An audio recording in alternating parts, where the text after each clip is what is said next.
This is where I would bury Stalin and murder her, if I did it.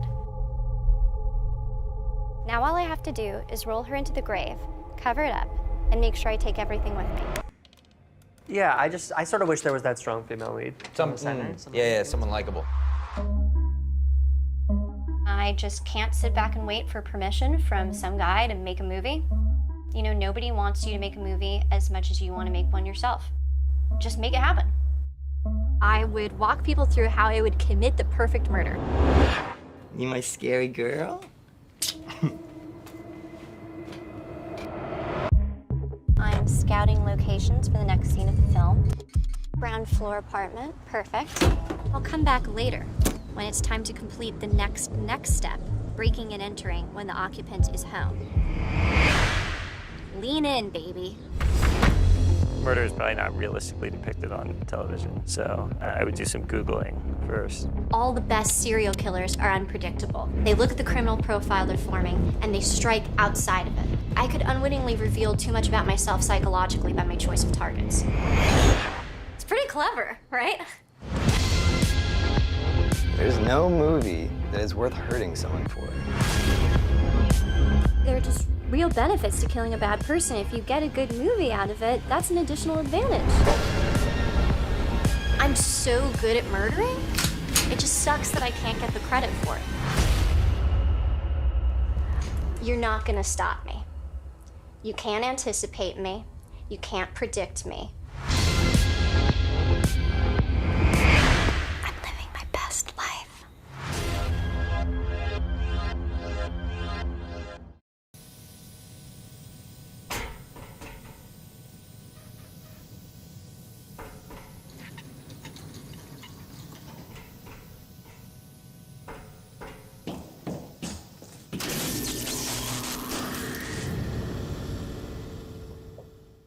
Okay, ask away any questions you have. Just bring them on. How you doing? That's a good one. Hi. Hi, guys. Hi. Hi, Keith. Keith and I have known each other for many, many years. Probably a decade-ish, I would say, maybe more. Sure. Yeah. Yeah. Yeah. We'd run into each other more frequently when there used to be this thing as live screenings. Mm-hmm. Yeah, I went to one of those like Sundance kind of mixer things the other day, and I realized like how much like one, it like gave me like social anxiety, just like in a way because I haven't been socializing in the last year. But two, just how many of these like people are like, you know, kind of like the way we would see each other like regularly. And then like if you take away this kind of like screening stuff, you like maybe go years without seeing these people. Yeah, That's true. Yeah. Did you do one of those kind of like digital 8-bit environments where you like it's a bar and you like kind of walk around from person to person? Yeah, exactly. Yeah, my friend has that. Oh, you love her, Keith. You know Kayla Janice. I don't know her personally. Like when I lived in Austin, she was one of the head programmers at the Draft House. So I've met her, but yeah, I know she's a great mind. She has one of those little like she has like kind of a digital speakeasy that, you know, and she's decorated it and there's like kind of portals and I don't know. I'm impressed because she's not I never think of her as being the most tech savvy, but I guess I'm the least tech savvy person, I guess is the thing. Yeah. Well, I can tell, Gillian, you're in an actual room, whereas Keith, I'm a little bit. Yeah, is it real or not? I think it's virtual. Oh my God, it is virtual.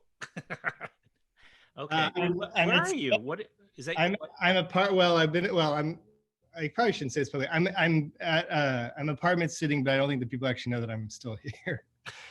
So I'm actually like I have my bags packed. As soon as we end up this Zoom call, I'm coming back. Oh, really? Oh, I'm in an apartment in Manhattan, by Washington Square Park. But I'm gonna go back to my home in Brooklyn soon. Well, it's nice to meet you, Gillian. It's nice to meet you too, Adam.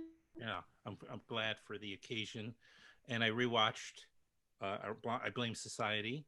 I saw it originally several months ago, and then in preparation, I realized I whenever I don't rewatch, it's a disaster. Yeah, things are a little my vague. memory, Yeah. You Yeah. know, it has to be fresh. So, but I thought, okay, I'll watch parts of it. And, but once it started, I was enjoying it and I just rewatched the entire thing. I mean, it was funny. Oh, good. Yeah, you can appreciate it. So let me just set it up. It's your film. It's called I Blame Society. It stars Johnny Mars, and others. And Chris Dubeck. It's got two of the Bacurau stars in it. I just thought I'd find the person who had no dialogue though, and say he's the star of the film. He definitely is a bit of a scene stealer as the mysterious naked man who does my bidding. Yeah. Well, it was fun to see, and I love Chris Dubeck. Keith Poulson's in it, and Alexia Rasmussen's in it, who she's done this podcast. Almost everybody actually that we're talking about has done it, except for Keith. So now this is finally, I'm glad to bring you on. So. And now it all makes sense. This is the version of me doing this podcast where, in theory, I have about 1/100th to say as the other participant about the film. So, well, a way of doing it, but also kind of half doing it. Well, we don't have to worry about that. We're going to get this dark comedy, which is going virtual in terms of cinemas, but rather on demand, VOD and cable, I guess, on demand as of the 12th of February. Mm-hmm. So everybody can see it. I'll play the trailer leading into the conversation. So we've done all the work. Now we can kind of sit back and just sort of figure out how we're remaining sane in this bizarre time. Sounds good. And I think Keith should weigh in on everything that he has an opinion on. I don't. It doesn't matter if it's if it's valid or anything. I want to hear it. And Keith, you could consider yourself a co-host. How's that? I'll upgrade you. Let me upgrade you. Let me just upgrade. Okay, so you're now a co-host of the segment rather than a subject of it. Perfect. Ask me anything, Keith. Okay. So you feel free to do that. I will, since I haven't met you, Gillian, and I don't know a lot about you except for what I read in the press material. So I'm kind of curious to know more about you. So you wear a number of hats, it sounds like. You're also a writer or a journalist, right? Do you enjoy writing? Yeah, I enjoy writing film criticism. I don't get to do it all the time, but I think it's because I tend to really over research. So I go on really deep dives, and it's a big time suck in that sense. But I do really love it. I guess, and it's fun because, when you have these things coming out, people want to talk about other movies that you like. And I think that I love the chance to talk about, I love those segues into like kind of parallel programming your own film with other imaginary films that people ask you to do. And not imaginary films, but like films that you would kind of like Switchblade Sisters. I went on their podcast and I talked about To Die For, and its connection with the film. And by the way, just as a footnote, we'll go. Ileana Douglas is in To Die For. She's she co-hosts. She's a good friend. She's the one at the. You've seen To Die For, Keith, of course, right? Yeah. And you remember the ending is one of the best endings where she's ice skating over. I hate to give away the ending, but Nicole Kidman. Anyway, go ahead. She's a co-host. And then I'll be having a piece that is on the Talk House website soon, where I'm going to write about my favorite romantic comedy of all time, the opening of Misty, Beethoven. Wow. That's quite a choice for romantic comedies. Man, I'm blanking. Give me a second, because this is embarrassing now. I know the filmmaker and he passed away a couple of years ago. But you can jump in and correct me because I'm Radley Metzger. Radley Metzger, of course. Yeah. Well, there is an interesting guy. Have you been delving into his catalog in preparation for this piece? I've been watching some of his stuff. I kind of stumbled onto it. At first, I stumbled onto the opening of Misty, Beethoven because I read Linda Williams' book on Hardcore, Power, Pleasure, and the Frenzy of the Visible. And I have it on my desk because I'm going to quote it in the Talk House thing. And so she kind of writes about it as it's like, she really hypes it. And I was like, wow, this sounds like amazing. And it kind of ties back to this idea that I used to work at Kim's Video in St. Mark's, and I worked with, I think that's kind of how we got introduced to each other, Keith, through Sean. Right, Price Williams, and Alex Ross Perry worked there, right? Mhm. Yeah. I worked on the rental floor, and Alex worked downstairs on the sales floor. But I worked with Sean, and we would. I actually, when I was in film school, I did this short documentary on sex positive pornography, and oh God, he's gonna hate me. And I interviewed Sean because he was the person I knew who watched the most porn of anybody that I've ever met before or since. But he's a connoisseur. We have him here. He's here. He's supposed to pop on right about now. He is a connoisseur, and he spoke about it so eloquently and brilliantly. And we talked about how like the holy grail of filmmaking is to make a wonderful film where the sex is real. And that was Sean's term. He's like, that's the holy grail. And I believe that. And I guess I'm kind of pimping my Talk House piece, but like that's kind of what I think is about the opening of Misty Beethoven. Is it's like, first off, it's a brilliant movie, but then the sex is real, and that just makes the love story seem more real too. And I really love that. Well, I know I had my senior moment where I forgot Radley's name, and I'm kicked myself because if you do a Google search, I wrote his obit.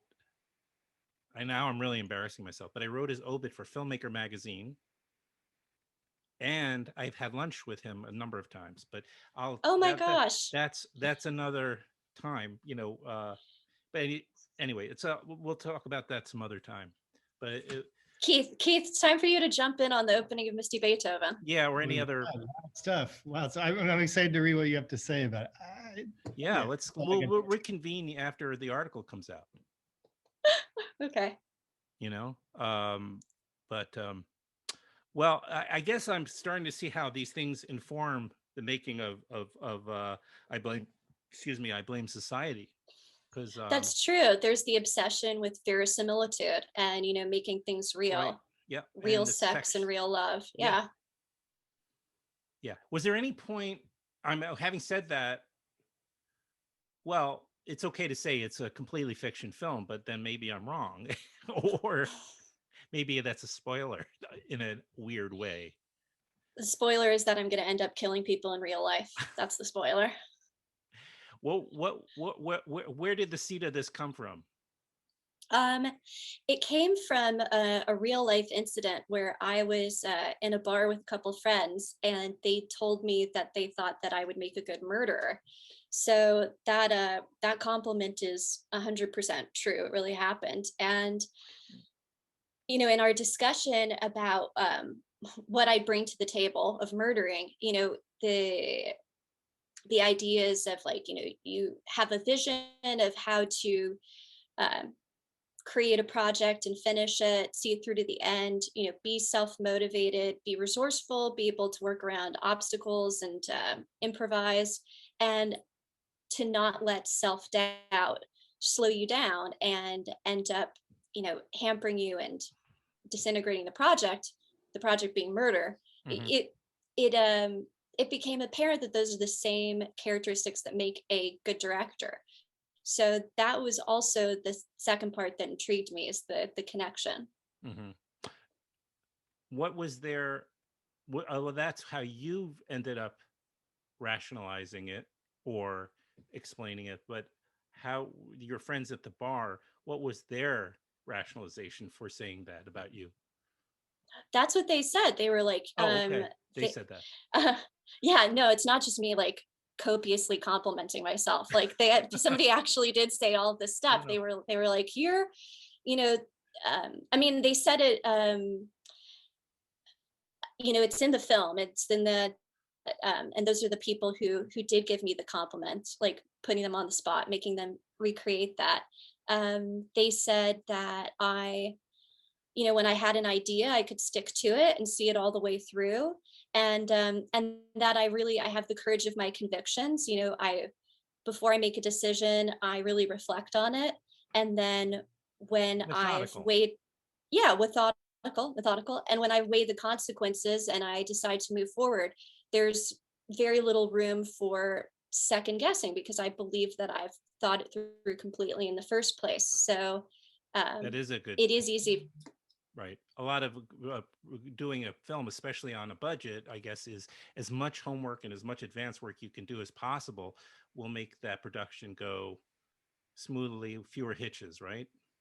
Because and it also shows confidence to your cast and crew, I assume, because you Yeah, figured I it all mean, out. not that kind of, you know, prep is essential. And I think also, you know, a lot of that has to do with the script too, like really, you know, tearing your own work apart and trying to see what holds water. And really, you know, that process is so important because when you put it back together, you can feel really confident, like, I didn't just breeze past it and try not to look at all the holes. It really is a solid piece of work. And I think that prepares you for opening it up to other people, the crew, the cast you're going to bring on, and then eventually critics and an audience. You have to have, I mean, nothing like actually making the movie to lose your objectivity about it, but eventually it gets restored, I think. Keith, do you know Gillian before the production? Did you receive a script? How did that work out, and what did you make of the script? Yeah, we'd hung out like several times. Like we had been in like Maryland Film Festival and we'd been at South by Southwest and gone to things and palled around and talked. And then I had seen her prior work, and you know, like Chase Williamson, who is in the movie and helped Co-writer. write the movie, I'm friends with, and so I don't like I have a horrible memory of how, like, for me, like the memory of it is that like I was asked if I wanted to come out and make a movie with my friends, and then I went and did that with my friends. Like the like timeline of like reading a script versus like when I had the conversations. For me, it was just this thing of like, again, I say this a lot about the filmmakers that I like to work with, but it's true. It's like it's one of those things where it's like no one else is going to make this movie this way, and that's what's interesting and special about the movie. And it could only be made by this filmmaker. So for me, when that kind of is like the opportunity, and it's like a friend that would be fun to work with, yeah, I don't know. I just suddenly, this is like the only movie I've ever shot in California, so that was kind of for Is that me. true? It is true, yeah. So I'm not much of a Hollywood figure, but so you know, to go out and like work with friends and on this like cool project, to me it was like that's like that's like another thing about being a participant in an interview, is like that is like kind of the experience of it, is like I made a movie with my friends, and it went kind of the way it should if you have like talented, smart friends who prepped well. Well, I think it's interesting because I think that's kind of part of, I think part of the reason why Chase and I had Keith in mind for the character from the beginning. Like, you know, in the script that we sent to Keith, the character was named Keith. And it wasn't like we just kind of copy pasted in the final draft. He was always named Keith because Chase and I were talking about like, who would be a good movie boyfriend. And we were thinking, I don't know, there's something about Keith's extra textuality and like what he brings to the role in terms of his body of work. And I feel like I was kind of influenced by all of the other boyfriends that Keith has played. So Keith kind of becomes this Uber boyfriend, and that's how we kind of wrote him. Although he's so much more than a boyfriend, he's a fully formed person. I don't want to essentialize him. Well, that's fine. He's not just a prop. I've played a lot of Keiths. I've like played a lot of Keith. Like, you know, there's a certain point where like, you know, I'll look back and like, you know, 10 years from now and like sort of look at my Keith works, my body of characters I've played named Keith, and see if I've done anything different between them or not. I think you should do like a super cut of just like people calling your name and reactions. It would just be really funny. Yeah. It was speaking of, you mentioned final draft before. I'd like to transition that to Final Cut Pro, which is this ongoing running joke, I guess. Oh, your T-shirt, FCP7. Yeah, I that's kind of had to look up. oh yeah. But It's an editor's joke. Yeah. I mean, for me, it's fun to like have like a clothing do the work of a joke. You know, that's kind of easy. And then also like for continuity, we're like, yeah, just wear that shirt again. Like the more you wear it, the more the joke's solidified. But it says FCP7 RIP. Yeah. So I was thinking maybe you guys edited with a different product. I think that joke was like written into the script from the beginning, because we knew that Keith's character was an editor, and I was thinking of what would be a good editor joke.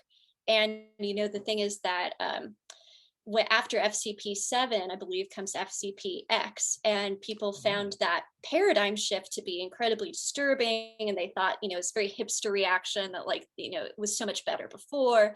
And then I think there was a lot of attrition, and people started to migrate to Premiere after that.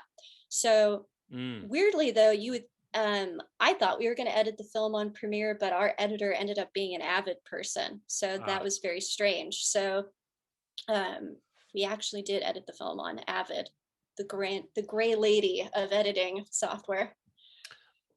So, and how did you come to this particular group of supporting character actors?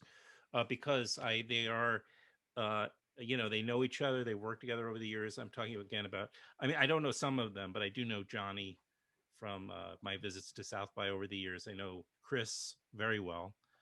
And Alexia, for instance. I know all those folks. Those are people that I did meet either through actors I met at South by and or Maryland, and did you have some of them though? You have a short Kiss. I know you have a film, Kiss Kiss Finger Bang. Yes, there were 2 shorts, and they both played at South by. Actually, Alexia, though, I knew her from Kim's.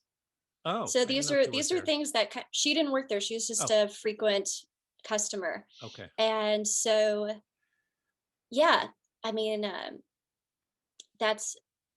think Kim's has been as much of a casting tool and a networking tool as South by was. And I did look, with Chase. Chase actually, we were introduced by Lindsay Burge, who I met through working at Kim's, because she was also a frequent customer. So it's just it's a very incestuous network. Yes, it certainly is.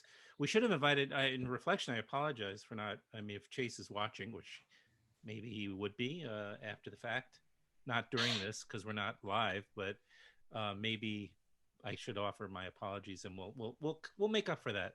We'll have him on at some point. I would love if you had I feel like I pillaged most of my cast from Lace Crater, because I just fucking love that movie so much, and I just kind of stole most of the ensemble from there. I think. From which one? Lace Crater. Lace Crater, right? Okay. It's a Harrison Atkins movie from 2015. Is that right, Keith? I don't know. I have no concept of time. Okay. Yes, everything up until the year is correct. And also a movie that I acted in, and that's where I met Chase, and I ended up on there because of Lindsay Burge. So, it still goes back to the same people. I forgot. Lace Crater. Well, I guess I could have also said, when I opened up with a lame joke saying the film stars Johnny Mars and others, I should have said Macon Blair's ear and others. I think that might have been funnier. That is Chase's ear. It's Macon Blair playing Chase's ear, because we didn't have Macon on set. So he phoned in literally his. He just phoned it in, really. Again. No. Okay. It's a pun. He was great. He gave us a bunch of different readings. We tried a whole bunch of different ways, and he was a trooper. Did he? And he knew he was just there was gonna be an ear representing him in the film, right? I don't think he knew exactly. Well, no, I must have told him, because we were already editing at that point. So I told him, I was like, that's all that's going to be on screen. So yeah, feel free to take it for a drive. Do whatever you want. Again, it's called I Blame Society. It's directed and co-written Hmm. by Gillian Wallace Horvat, who is here with us, and it co-stars Keith Poulson. And it's out on demand. I'll just say, however you watch your on-demand movies as of February 12th. And did your festival run for this film get sort of sabotaged by the quarantine, by the pandemic? And Well, we sneaked in a live premiere, which was nice. We managed, so we played in Rotterdam in the Bright Future competition section. So we got to show the film with the live audience there, and that was great. I think I would have been really bummed if I'd never gotten to have that experience. But after that, things went quickly virtual. Yeah. And yeah, I really wish that we could have, gotten, it showed next in Maryland. So that would have been our North American premiere. And it would have been so meaningful to have it come full circle and for like Keith and I to take it there and, party down. Right. It's a great festival. So it was in Maryland? Did they even do a virtual festival this year? Yeah, they did. How I missed that entirely. But it was like early into festivals doing that.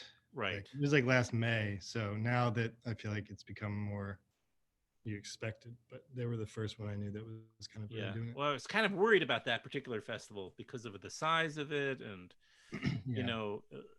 among others, of course. But that one, of course, has such a great history of programming. So, I'm hoping, I don't know if I keep getting the emails, so But I mean, it's clear they're not going to happen this year either. So right. It's just like, yeah. One or two festivals, that I know of, moved their schedule last year to kind of wait and see, and then ended up just doing a virtual primarily in the fall. And now they're kind of stuck in this new schedule. Yeah. Because it takes a long time to program a whole festival. Right. It's like NBA basketball trying to figure out how to stay on track. I'm having this, was so bummed when I realized that they pushed back spring training a month, and my heart's broken. I'm just glad that this is for baseball. They're going to have it's going to be like closer to a regular season. It's 154 games they're thinking. So that'd be better. And where are you based right now? Who's your team? Dodgers. I'm a proud Dodger mom. Proud mom. Oh, they're your children, the players, the team members?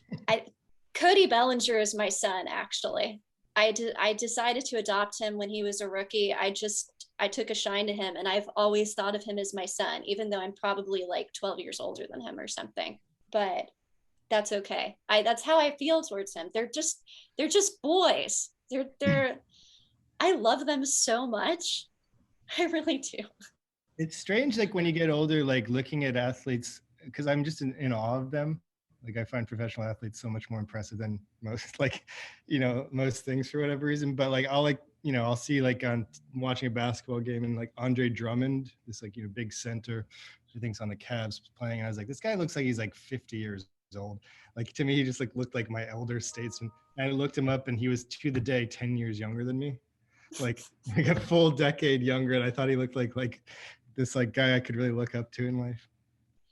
It was a hard realization when I realized that like very few members of the Dodgers were older than I was. And I was like, okay, I'd really be like the old lady in the room if my dream came true and I got to like, have a whole party with them. Like, I think I'd take them to like, like a prime rib restaurant or something. And like, we get like a private room, but I would be like the oldest lady in the room there for sure. Yeah. Especially since they could... A question. What do you, for a moment, if you could step out of your cute little aging bubbles for a moment and think of what it's like for the host of this thing that's going on that we're doing here, who's 20 years older than you, must feel like? No, I think that for me, I'll feel this Sorry, way. For the rest I'm of my sorry, life. Adam. I don't feel this is Kidding me. around. This is not me saying, "Oh, I'm so far. Well, I'm sorry, old Keith. now." It's only specific to athletes because it's such a specific window of time where at 36 you're over the hill, basically, Yeah. in professional sports, unless you're like a couple quarterbacks, a couple whatever. So I don't think of myself as an old. Like I kind of hate when people in their mid 30s talk about it like they're in their 90s. Yeah, I find no, that they're- bothers me too. So that's my point of my joke was that. Yeah, You know, I'm with you because- completely. but It's just when it I'm- has to come with athletes specifically. Yeah. Yeah. No, I'm past the point of actually being sensitive around it because it would be such a waste of time. I'm always now the oldest. It's just the way my life is now. I remember we're talking about Lace Crater. That was the first, like I'd always, like when I was working on movies, I felt like I was kind of the young guy. I started working with like Bob Byington and I was working with like on a lot of these movies. Sean's a few years older than me. A lot of filmmakers were my age. And then when I showed up to set on Lace Crater, like everyone was like 6 or 7 years younger than me. I was like, when did that happen? It's overnight. Yeah, for me, it literally is like I was going out to this house in the Hamptons. I opened up and I just like registered that like I was, a chunk older than everyone else, and it would be that way from now on, probably. I have a controversial opinion though about it. It's not how old you are, it's how old you look. Yeah, I think it's how much you sleep, because if you're awake more hours of a day, you get more life experience than someone who sleeps too much. I sleep most of my life. I'm a very intense sleeper. Yeah. I would say I like hibernate more than anything, but I think it keeps me young. I have less wear and tear on my organs than people who have been conscious longer. I think it slows down the aging process a little bit. Just my thought. Well, I think with each passing decade, there's another level of what you have to do or not do to stay looking as young as possible. So the hair weave, was very good a direction for me. And I'm very impressed. You have a full head of hair, and that's I don't know, shockingly, I guess there's no sign of. I mean, I'm just saying. Yeah, you got a good set of hair. I do. I know. Well, I'm just saying. Even on objectively speaking, I mean, there's no thinning going on. I'm getting concerned. Like, shouldn't at this point, I'm 57, shouldn't there be some thinning going on here? What's going on? What's wrong? I think it hasn't happened now. You're gonna keep having it. You have good hair. Keith, your hairline looks good here. How's it doing in the crown? I don't know. I can't see back there. On the spot. I don't know. I think like someone told me like I have like a little balding spot or whatever. It's like, and I literally have no idea how long I'd been there. I never thought to look. The only person who could have told that to you is somebody who is taller than you and standing behind you, and I just don't know who that would be. Just Sean. I sit down a lot and I have bad posture, so many people have the opportunity to check out the top of my head. Does this podcast does it usually go off the rails? Is this like frustrating for you? It's gone off the rails a few times. I'm just really enjoying myself. So it doesn't feel off the rails to me. Yeah. Well, that's why I keep periodically I'll just keep saying, I blame society. Right. February 12th. This is the gold that Gillian has mined for the film as well. Well, yeah. I could say there's a lot of it's a dark. I mean, people are gonna say it's a dark comedy, but there's moments in there that are as I think as startling and frightening as any horror film, and it avoids the cliches because it's like documentary style because she's constantly filming, she's constantly shooting, and so if really you feel a sense of immediacy and urgency, etc., all the time. There's a tension that's in the film from the beginning.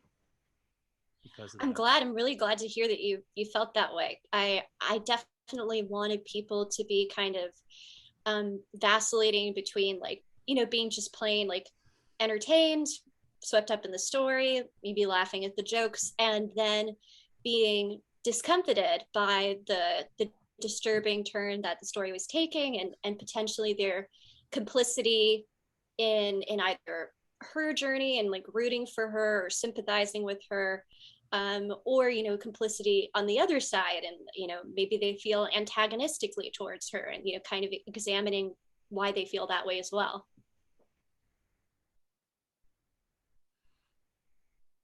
Well said. Well said. I'm sorry, that's usually the sign that things are over. Okay.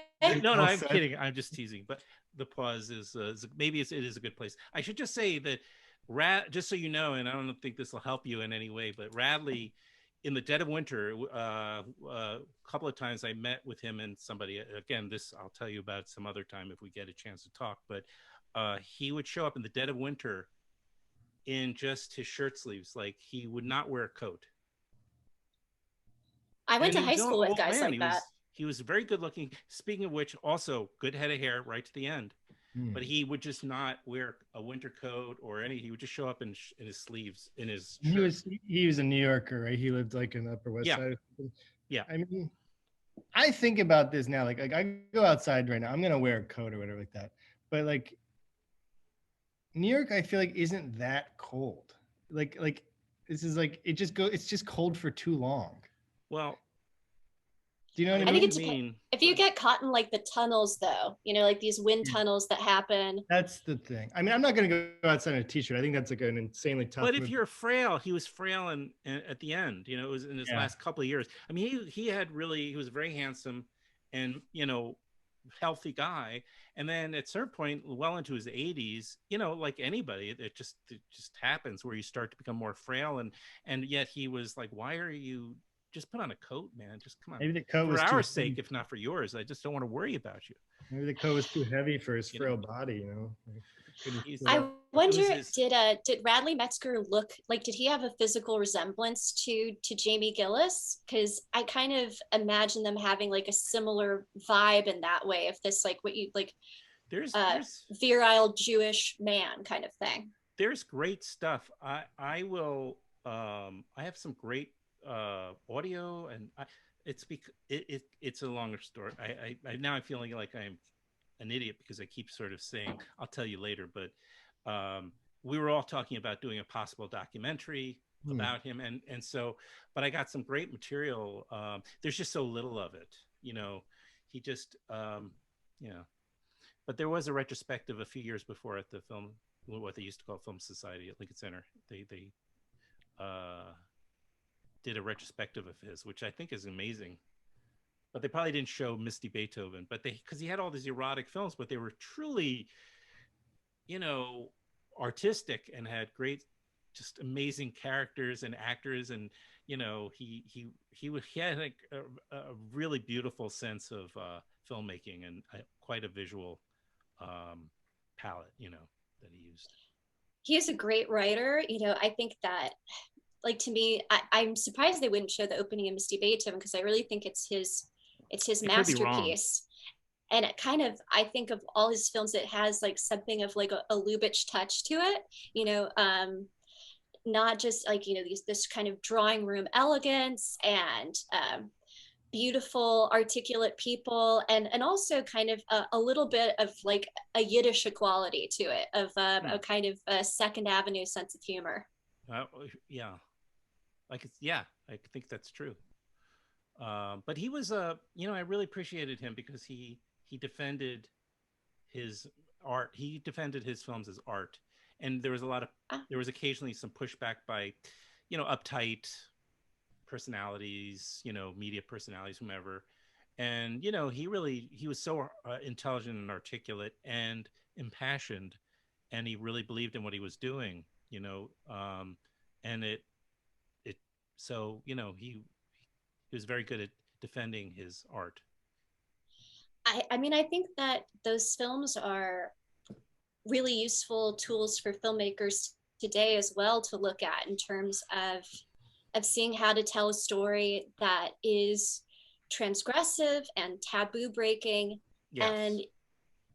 but uses sexuality in a beautiful way, in a positive way, in a healthy way, not one that where everything is a problem and it's demeaning. I think that you know, just as much as we need lots of social problem films and lots of social issue films, we also need ideals to look up to, and fantasies to have that, you know, are dreams for us as well. I was wondering what else was in your. Well said. So, was there any runners-up or competition for first place in this best romantic comedy or favorite romantic comedy, like When Harry Met Sally, Annie Hall, anything like No. that? Or that was not okay. Those movies. No. Okay. I don't know. I mean, I feel like, you know, a lot of feminist critics have written about the problems of romantic comedies and that they're kind of really heteronormative lifestyle porn exercises. And, you know, just kind of through like the narrative struggles of, you know, two seemingly incompatible people eventually resolving their conflict by forming a romantic relationship together, it always seems to be aiding and abetting emotionally abusive behavior between these two people who are maybe actually just unsuited for each other. And I think that, I don't know. I mean, Linda Williams talks about how the opening of Misty Beethoven resolves those conflicts through, you know, a series of sexual scenes where the conflict is like eventually ameliorated, resolved, and you know, synthesized. Like if you think of it in like a Hegelian dialectic, you know, like the two come together and they're better than they were before. And I think that frankly, the straight romantic comedy films don't come close to the opening of Misty Beethoven in doing that.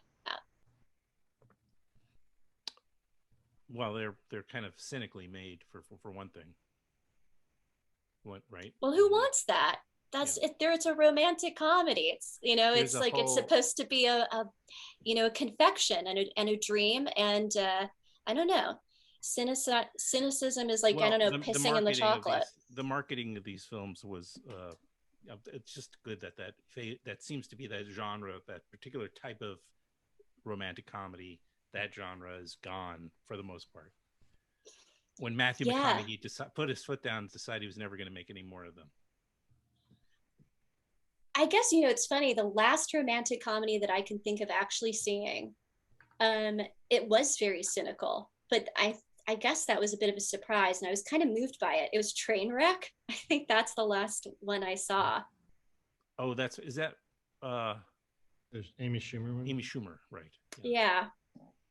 But I think that's kind of why the ending doesn't work in that film. Like, it's very kind of self-aware and postmodern, and it kind of just doesn't land it. Although, you know what happens at the very end of the movie? The final song in the credits is the Billy Joel song, A Matter of Trust. And for some reason, even though like I didn't like the ending of the film, I didn't like the last moment, that like needle drop kind of rectified everything that had happened before. And I saw the film through that lens of the song, and then I just burst into tears. I still love that song. It's so good. I agree. I think I saw him play that once. Yeah? I worked in the music industry, and I would get free tickets, and I had always heard that Billy Joel live was a great thing to watch, So I think I went to he did one with Elton John that I got tickets, that I was given tickets for. So I took my cousin, we went, that was fun. And then I saw Billy Joel at least one other time. Yeah. Wow. This is like 20 years ago. He's brilliant, and I don't know. Keith, thoughts on Billy Joel? Well, as a kid, I had a weird like I'm not somebody who like knows his like sort of, when people put on like the Italian diner song and they sing along, I don't know any of the words to that song, but like in like 1993ish maybe he put out a River of Dreams kind of thing that kind of sounded like the year. Well, it was the year I moved to Amarillo, Texas. I remember it was around that time, and I remember liking that song because it kind of sounded like the the jungle, the lion sleeps tonight kind of song. It was like kind of Billy yeah. Joel doing like a falsetto-y sort of like kid In the song. middle So I of like the, that. in the middle of the, in the Yeah, middle of the. Oh, Yeah. yeah. So I like that when I was a kid, and like Yeah. We Didn't Start the Fire. I remember that was a CD. It was like Stormfront or whatever that record was Yeah. called. So Yeah, I only yeah. know his like probably last couple of records, because I think the thing with Billy Joel is like he stopped making music decades That ago. was it. He Yeah. plays old songs. Yeah. So I think the only stuff I actually know in any way is him around the time he was deciding he didn't want to do this anymore. So yeah, I have no like deep love for Billy Joel, but he seems fine. I'm kind of surprised that he didn't end up having more of like a crossover movie career the way that like some people did, of that like level of stature, of like, you know, Madonna, you know, showing up in things and acting. And I know that, I mean, before he was famous, Bruce Springsteen auditioned for stuff. And Sting, or maybe Sting. I mean, Sting is a great actor. But I guess that's why Oliver and Company is so special, because Billy Joel is the artful Dodger dog, and he has some real bangers. I don't know. Maybe it's an just animated movie. Yeah. It was the Disney version of Oliver Twist, but with dogs. Oliver Right. and Company. Yeah, and Huey Lewis, he's in a couple movies. Oh yeah, he was in the Robert Altman movies. He was in Shortcuts. So, yeah, it's true. He was very good. No Billy Joel. Billy Joel, I don't know. He's maybe doesn't have much charisma in his day-to-day life. Ouch. You should Ouch. see him. You should have seen him. He'd crawling on. If anyone's watched this long or listened this long, they have to know that they're about to get like served some harshness. Going down on Billy Joel's charisma levels. That's where we've gotten. All right. If the gloves are off, okay. Well, this has been great. Thank you for both for. I hope nobody else was right behind us, because we've been on for quite some time. I don't know. No. People actually like. We had a cancellation, so I don't know if Keith needs to get out of there before the. Yeah, no, right. The cops are I do need to get out, but I'll say one thing, because I don't want to just end on this Billy Joel hating note. No. The video of him like on YouTube in Russia or wherever, and he's like screaming about the lights. I don't know if you know this video. That's charisma personified. So I shouldn't say that he doesn't have charisma. He's a non-professional. You need like a good director, like a Pasolini, who can like work with a non-professional, who can bring out and just let Billy be Billy. Yeah, but if you Googled Billy Joel turn off the lights, maybe something like that, you can get the video I'm talking about. We'll put it on. I'll add it to the. Or it's probably called like Billy Joel freaks out. Yeah. Okay. Billy Joel flips out in Moscow in 1987. If you look up that video, you'll see that like I was wrong to say he didn't have charisma. And he'd be like yelling out at this, Pravda, Pravda. He seems very kind of coked out, and I think there's something where they're putting the lights on the people, and there's different sort of reasons for it, and he's just flipping out. It's wow. It's pretty admirable. Okay. We'll play it on the outro. Yeah, please do. Well, when I want it, Keith, maybe if you want, like for our next project, we can do like a film version of the Songs from an Italian Restaurant. Like, I think, and you play Billy Joel. Sure. I still don't know what happens to that song. I can't pay attention. I'm excited to read the script to find out. Well, Billy Joel, of course, is probably 5'6". Yeah. You know. So we'll just have to take out part of Keith's spine, and that's it. We can do like tiptoes, or like, you know, Dorf does golf. We can do the thing where I'm kind of like, oh right, knees in my shoes, playing Billy Joel. I'd like to see that. Yeah, I would too. Mm-hmm. You're gonna get an Oscar for that. I hope so. An Oscar and Company. That is good. That is good. All right, guys. Thank you so much, Adam. Thank you for having us on. No, thank you, and good. I wish you much luck with.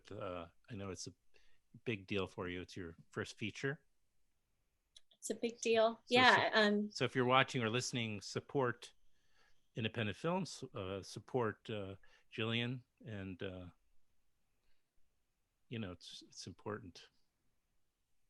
Yeah, watch the movie. We're here to like promote the movie. I really hope people actually listen to stuff and then watch the movie. Like, you know, it's a thing of like, I think about like a lot of like, we do that stuff in like the ultimate goal is like, I really hope people will watch the movie, because I think it's a good movie. And I think that since we didn't get to do the festival thing and this is what we're working with, I hope it actually finds, because it's so easy for these things to get lost. Very true. Well said. Thank you. Thanks for having me. Thanks, everybody. Jules. Bye. Bye. Nice meeting you.